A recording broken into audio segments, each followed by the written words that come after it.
తూర్పుగోదావరి జిల్లా నల్లజర్ల మండలం అనంతపల్లి వద్ద 7 కోట్ల రూపాయల నగదును పోలీసులు స్వాధీనం చేసుకున్నారు. జాతీయ రహదారిపై ముందు వెళ్తున్న వాహనాన్ని వెనక నుంచి లారీ ఢీకొట్టింది. ఈ ప్రమాదంలో వాహనం తిరగబడింది. ఏస్ వాహనంలో తౌడులో కలిపే కెమికల్ బస్తాల మాటున 7 బాక్సులను పోలీసులు గుర్తించారు. ఆ బాక్సుల్లో 7 కోట్ల రూపాయల నగదును అధికారులు స్వాధీనం చేసుకున్నారు. విజయవాడ నుంచి అనపర్తి వెళ్తున్నట్లు పోలీసులు తెలిపారు. వైసీపీ ఎమ్మెల్యే అభ్యర్థికి చెందిన నగదుగా భావిస్తున్నారు.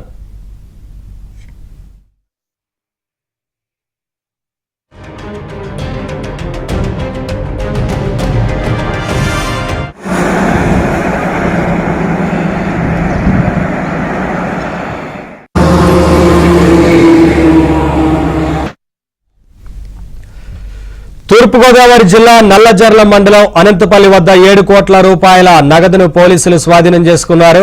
జాతీయ రహదారిపై ముందు వెళ్తున్న వాహనాన్ని వెనక నుంచి లారీ ఢీకొట్టింది.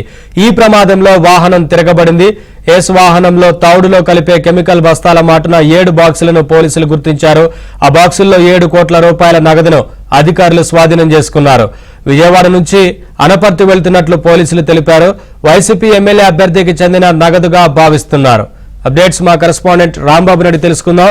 రాంబాబు, ఈ నగదుకు సంబంధించి అధికారులు ఏం చెప్తా ఉన్నారు, ఏంటి వివరాలు? నవీన్, మనం చూస్తున్నాము ఎన్నికలను డబ్బు పంపిణీ చేయడానికి విచ్చలవిడి డబ్బులు ఇవ్వడానికి వైసీపీ అన్ని రకాల ఏర్పాట్లు చేస్తుంది. ఎక్కడెక్కడ తమ మూల స్థానాల్లో దాచిన డబ్బునంతటిని ఎమ్మెల్యేల అభ్యర్థులకి, ఎంపీ అభ్యర్థులు అయితే పంపిణీ చేస్తుంది. ఈ నేపథ్యంలోనే ఈ రోజు తెల్లవారుజామున విజయవాడ నుంచి మండపేట వెళ్తున్న ఒక కెమికల్ లోడ్తో వెళ్తున్న వ్యాన్ లోనైతే దాదాపు 7 కోట్ల రూపాయలను తరలిస్తున్నారు వీళ్ళు అక్రమంగా. ఆ వ్యాన్ నల్లజర్ల మండలం దగ్గర ఆగింది. ఆ ఆగిన సమయంలో వెనక నుంచి వచ్చిన ఐశ్వర్యమైన మరొక వ్యాన్ ఆ వెహికల్ ఢీకొట్టింది. దీంతో ఒకసారిగా వెహికల్ తిరగబడిపోయింది. తిరగబడిన వెంటనే ఆ లోపల ఉన్న వస్తువులను బయటపడ్డాయి. ఈ బయటపడే నేపథ్యంలోనే అక్కడ సంచుల్లోని పెద్ద పెద్ద మూటలు కట్టిన డబ్బు, పెద్ద పెద్ద మూటలు బయట కనిపించి దాంతో అక్కడ ఉన్న పోలీస్ సిబ్బంది, అదేవిధంగా చెక్ పోస్ట్ సిబ్బంది అందరూ డబ్బున్నట్టుగా అనుమానించారు.